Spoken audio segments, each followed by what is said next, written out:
Racism isn't always black and white. Sometimes it comes from the people we trust the most. This is the story of Michelle Suzuki, a young woman who learned this truth the hard way. Michelle was 24 years old, a fourth-generation Japanese American living in the vibrant, sprawling city of Los Angeles. From the outside, her life seemed ordinary. She worked in a mid-sized corporate office downtown, commuted daily through the familiar chaos of LA traffic, and spent her weekends reading or catching up on her favorite TV shows. But underneath that surface was a quiet battle, a battle Michelle had been fighting for most of her life. Michelle was shy by nature. She wasn't the kind of person who made friends easily, and that wasn't entirely by choice. You see, Michelle had always felt like an outsider. Even in her own city, a melting pot of cultures, she was constantly reminded that she didn't quite fit in. "Where are you really from?" strangers would ask, as though Los Angeles was the wrong answer. And there were the stares, subtle but persistent. The kind of stares that made Michelle all too aware of how she looked different.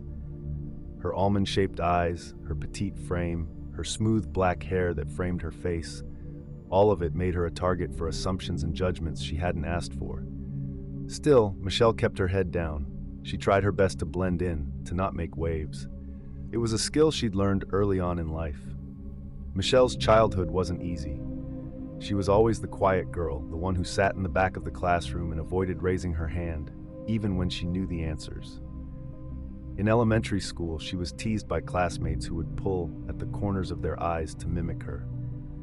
They'd laugh and chant, "Ching chong, ching chong," even though Michelle didn't speak a word of Chinese. Her teachers, well-meaning but oblivious, often mispronounced her last name, Suzuki. Some called her Susie instead, assuming it would be easier for her to go by an American-sounding nickname. Michelle never corrected them. She never corrected anyone. By middle school, she'd learned to stay invisible. She ate lunch alone most days, her nose buried in a book. Occasionally, a kind teacher or student would invite her to join their group, but those invitations never lasted long. Michelle had trouble opening up, and her shyness was often mistaken for arrogance or disinterest. Her parents tried to help in their own way. Her father, a proud but gentle man who worked as an architect, often reminded her of their family's history. "You come from strong people, Michelle," he'd say. "Your great-grandparents came to this country with nothing but hope and built a life here. You carry their strength in you." Michelle wanted to believe him. She really did. But it was hard to feel strong when you were constantly made to feel like you didn't belong. High school wasn't much better. There were the usual cliques, the athletes, the theater kids, the popular crowd, and then there was Michelle, drifting somewhere in between, not quite fitting into any group. By then, the racism she faced had become more subtle. It wasn't the outright mocking of her younger years. It was the quiet exclusions, the whispers behind her back, the feeling that no one really saw her. By the time Michelle entered the workforce, she'd grown used to the microaggressions that followed her. At her office, she was often the only Asian employee in the room. During team meetings, her ideas were sometimes dismissed, only to be repeated later by a coworker and suddenly taken seriously. "You're so quiet," her colleagues would say, as though it was a compliment. "You must be really smart, though. Asians always are." Michelle would smile politely, not knowing how to respond. And then there were the jokes. They weren't mean-spirited, not exactly, but they stung all the same. Like when someone asked if she knew karate, or when they joked about her bringing sushi to the office potluck. Michelle longed for connection. She wanted to be seen, to be understood, but it felt like an impossible dream, until she met Tarana Williams. Tarana was everything Michelle was not: outgoing, confident, and quick-witted. She had a magnetic personality that could light up a room, and she carried herself with a boldness that Michelle deeply admired. In Tarana, Michelle saw what she wished she could be: fearless and unapologetically herself. They met during a mundane lunch break at work. Michelle had been sitting alone in the corner of the cafeteria as usual when Tarana plopped down at her table uninvited. "You look like you could use some company," Tarana had said with a playful grin, her voice warm and inviting. Michelle was taken aback at first, but soon found herself laughing at Tarana's jokes. That lunch marked the beginning of a friendship that grew faster than Michelle had expected. Lunch breaks turned into shared coffee runs, then weekend hangouts. Tarana had a knack for pulling Michelle out of her shell. They explored the city together, from hidden cafes to art galleries, and for the first time in years, Michelle felt like someone truly saw her. Tarana was quick to compliment Michelle, often teasing her about her modesty. "Girl, you're way too smart and pretty to be hiding like this. Own it," she'd say. And though Michelle would shyly laugh it off, she couldn't deny how good it felt to hear. Michelle began to open up, sharing parts of herself she hadn't shown anyone in years. She told Tarana about her struggles growing up, the teasing, the stares, and the feeling of always being on the outside looking in. Tarana listened with genuine interest, her eyes full of understanding. "People can be trash," Tarana had said bluntly, shaking her head. "But you gotta remember, their ignorance ain't on you." For the first time, Michelle felt like she wasn't fighting the world alone. But even the closest friendships have their shadows. Michelle began to notice something peculiar about Tarana. Despite their growing closeness, Tarana always seemed to steer conversations away from her personal life, especially when it came to her family. Whenever Michelle suggested hanging out at Tarana's house, Tarana would deflect. "You don't want to come to my crazy house," she'd say with a laugh. Or, "Trust me, it's a mess right now." At first, Michelle didn't think much of it. She figured Tarana had her reasons. But as time went on, the pattern became harder to ignore. One evening, as they sat in a quiet coffee shop, Michelle casually brought it up. "You know, you've been to my place a bunch of times. I'd love to see where you live someday." Tarana hesitated, her smile faltering for just a moment before she recovered. "Yeah, maybe one day, but trust me, it's nothing special." Michelle didn't push. She was just grateful to have Tarana in her life, and she didn't want to ruin that by prying. Maybe she's just private, Michelle thought to herself.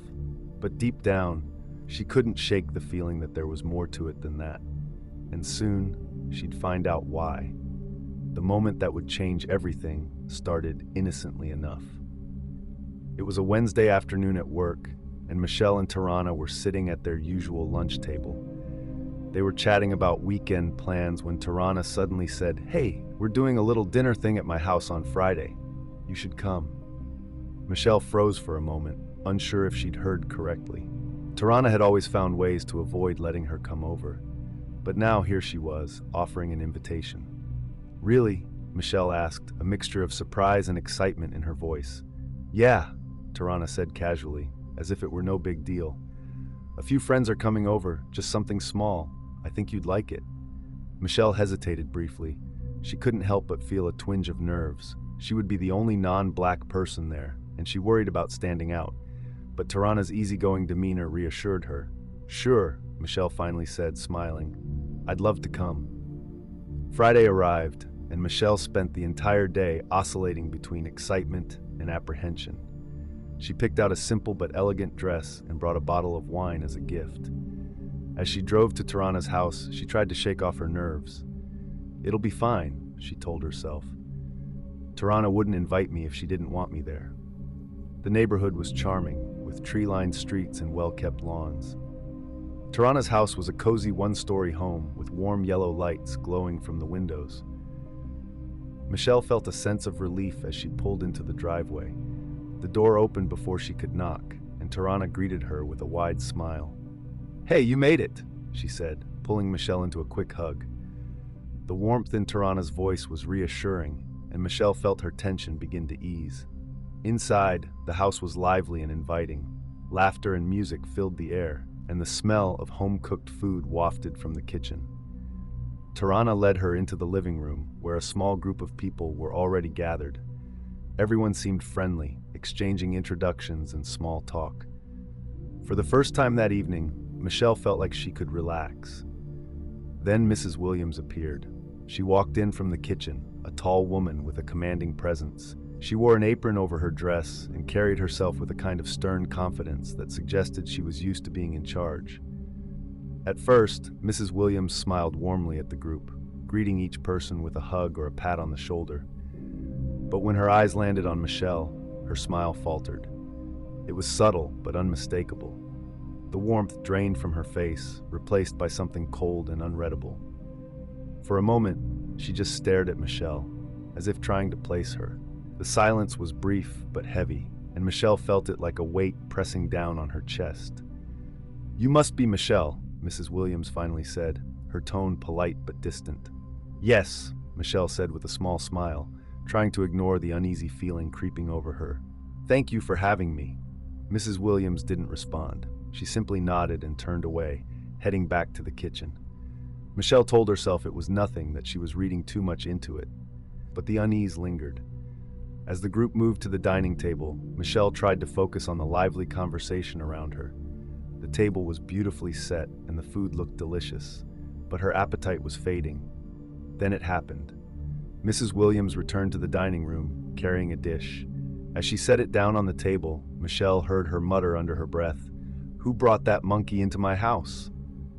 The words hit Michelle like a punch to the stomach.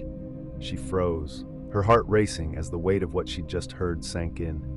She glanced around the table, hoping someone else had heard it, hoping someone would say something, but no one reacted. The conversation continued as if nothing had happened. Michelle's instinct was to leave, to walk out the door and never look back, but she stayed. She told herself it was better not to make a scene. Surely Tarana would say something, wouldn't she? But Tarana didn't. Dinner began, and Mrs. Williams sat at the head of the table, her gaze fixed on Michelle with thinly veiled disdain. The questions started almost immediately. "So," Mrs. Williams said, her tone dripping with false curiosity, "do your people eat food like this, or is it too different for you?" Michelle forced a polite smile. "It looks wonderful," she said softly. Mrs. Williams didn't stop there. "Why are your eyes so small? Is that just how all of you are born?" Michelle felt her face grow hot with embarrassment. She could feel the other guests glancing at her, some hiding smiles, others pretending not to notice. The laughter that followed cut Michelle like a knife. She looked at Tarana, hoping for support, but Tarana kept her eyes on her plate, silently eating as if nothing was wrong. Then came the final blow. Mrs. Williams leaned back in her chair, a smug look on her face. "You know you don't belong in this country, right?" Michelle felt the words like a slap. Tears welled up in her eyes, but she refused to let them fall. She pushed her chair back and excused herself to the bathroom, her voice trembling. In the small, dimly lit bathroom, Michelle stared at her reflection in the mirror. Her hands gripped the edges of the sink as she tried to steady her breathing. "Don't let them see you cry," she whispered to herself. "Don't give them that satisfaction." She wiped her eyes, took a deep breath, and forced herself to walk back to the table. But something had shifted. The room felt colder, the laughter sharper, and the silence heavier. And for the rest of the evening, Michelle sat there, quietly enduring the weight of it all. The dinner ended, but Michelle barely remembered the rest. The moments after Mrs. Williams's hateful words had blurred into a haze of polite smiles and empty conversations. She kept her head down, barely eating, barely speaking, counting the minutes until she could leave.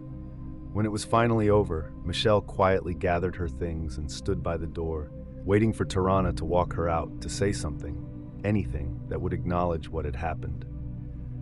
But Tarana just stood by the dining table, offering a casual, "See you at work," as if the night had been completely normal. Michelle nodded, her voice too strained to respond, and stepped out into the cool night air. The warmth and safety she'd once associated with her friendship with Tarana had been stripped away. The drive home was silent. No music, no radio, just the sound of her own thoughts swirling in her mind. She replayed the evening over and over, analyzing every word, every glance, every moment Tarana had stayed silent when Michelle had needed her the most. At home, Michelle sat at the kitchen table with her father, her bottle of wine untouched on the counter. She told him everything, her voice shaking as she recounted Mrs. Williams' cruel words and the way Tarana had done nothing to defend her. Her father's face darkened with anger, his usually calm demeanor replaced by a quiet fury. "That woman had no right to treat you like that," he said, his voice low but firm. "And your friend, if she can't stand up for you, she's no friend at all."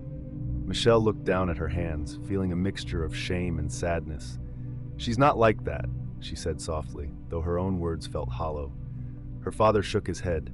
"Stay away from her, Michelle. You deserve better." Michelle wanted to argue, to defend Tarana, but she couldn't. Deep down, she knew her father was right. Tarana had grown up in a predominantly black neighborhood where life was far from easy. Her family had faced systemic racism for as long as she could remember. Mrs. Williams, Tarana's mother, had been a fierce protector of her children, but that protectiveness had been shaped by years of pain and mistrust.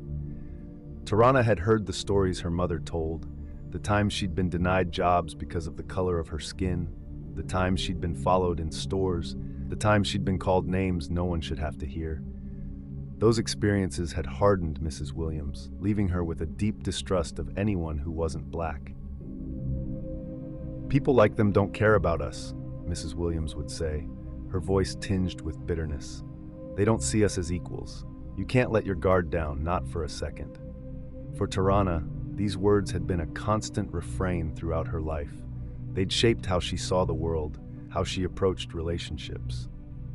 So when Michelle entered her life, Tarana hadn't known how to reconcile the warmth she felt for her friend with the lessons she'd been taught. She cared for Michelle deeply, but she also feared what her family might say, how they might react. And on the night of the dinner, when Mrs. Williams had made those cruel remarks, Tarana had felt paralyzed. She wanted to speak up, to defend Michelle, but the weight of her mother's authority and the fear of disrupting family harmony held her back. Tarana wasn't proud of her silence. In the days that followed, it haunted her. She replayed the scene in her mind, hearing her mother's words, seeing the hurt in Michelle's eyes. She felt torn between loyalty to her family and the friendship she'd built with Michelle. But no matter how much she tried to justify her inaction, one truth remained: she had let Michelle down. The tension between Michelle and Tarana came to a head the following Monday at work. Michelle had spent the weekend replaying the dinner in her mind, her emotions swinging between hurt, anger, and confusion. By the time she walked into the office that morning, she had made up her mind. She couldn't pretend nothing had happened. Michelle found Tarana in the break room during lunch, scrolling through her phone like it was any other day. She hesitated for a moment, her heart pounding, but then she took a deep breath and walked up to her. "Can we talk?" Michelle asked, her voice steady but strained. Tarana glanced up and smiled, but it faded when she saw Michelle's expression. What's up?" Michelle motioned for them to step outside. Once they were alone in the quiet courtyard, she turned to Tarana, her eyes filled with a mix of pain and determination. "Why didn't you stand up for me?" Michelle asked, her voice trembling slightly. "I thought we were friends." Tarana looked taken aback, her expression shifting from confusion to defensiveness. "Michelle, it wasn't that simple." "It wasn't that simple?" Michelle interrupted, her voice rising. "Your mom called me a monkey, Tarana. She made me feel like I didn't even belong in the room. And you just sat there. You didn't say a word." Tarana crossed her arms, her tone growing sharp. "You don't know what it's like growing up black in America, Michelle. You don't know what my family's been through. My mom's been hurt by people who look like you. And you think I don't know what it's like to be judged for how I look?" Michelle shot back, her voice breaking. "Do you think I haven't been hurt by people who look at me like I'm some kind of outsider? Like I don't belong here? I trusted you, Tarana. I thought you were different." The words hung in the air between them, heavy with the weight of their shared pain. Tarana opened her mouth to respond, but no words came out. She looked away, unable to meet Michelle's gaze. The silence stretched on, and finally, Michelle sighed. "I just needed to say that," she said quietly. "I needed you to know how much it hurt." Without waiting for a response, Michelle turned and walked back into the building, leaving Tarana standing there alone, her mind racing. The days that followed were filled with silence. Tarana and Michelle avoided each other at work, their once easy camaraderie replaced by an unspoken tension. But the confrontation lingered in Tarana's mind. She couldn't stop thinking about Michelle's words, about the pain she had seen in her friend's eyes. One evening, Tarana sat at her kitchen table, staring at a blank sheet of paper. She didn't know where to begin, but she knew she had to try. Slowly, she began to write. "Michelle, I owe you an apology." She poured her heart into the letter, admitting her silence was wrong and acknowledging the pain her family's actions had caused. She explained her own struggles, her upbringing, and the fear that had kept her from speaking out. But most importantly, she expressed her regret and her hope that Michelle would one day forgive her. The next morning, Tarana slipped the letter into Michelle's locker at work. When Michelle found it later that day, she hesitated before opening it, bracing herself for what it might say. As she read, her eyes filled with tears. The words were raw, honest, and filled with remorse. Michelle forgave Tarana. She knew it wasn't an easy letter to write, and she appreciated the effort. But forgiveness didn't mean forgetting, and Michelle knew she needed to prioritize her own healing. She thanked Tarana for the letter, but their friendship never fully returned to what it had been. They spoke occasionally, exchanging polite words at work, but the closeness they once shared was gone. The experience changed Michelle in ways she hadn't expected. The hurt lingered, but it also gave her a new sense of purpose. She began volunteering at a local cultural center, sharing her story with others who had faced discrimination. "If my story can help just one person feel less alone," Michelle often said, "then it's worth it." Tarana, too, was changed by the experience.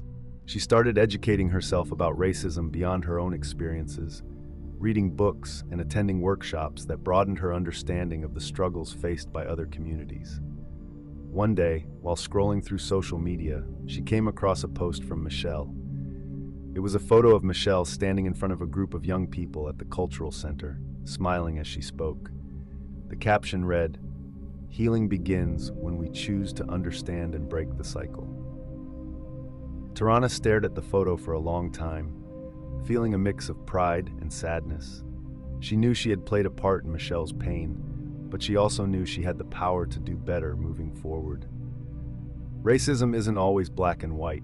Sometimes it comes from the people we trust the most. But healing begins with understanding, with reflection, and with the courage to break the cycle. Michelle and Tarana's story is a reminder that growth isn't always easy, but it's always possible. Here brings me to the end of the story. Thank you for watching and staying with me until the very end. If you found this story fascinating, don't forget to like this video, subscribe to the channel, and share it with others who might enjoy or learn from it. Now, I have a question for you. If you were in Tarana's shoes, what would you have done? Would you have confronted your mom, or would you have stayed silent to avoid conflict? Leave your thoughts and answers in the comment section below. I'd love to hear what you think. Thank you again for watching, and until next time, stay kind, stay curious, and keep the conversation going.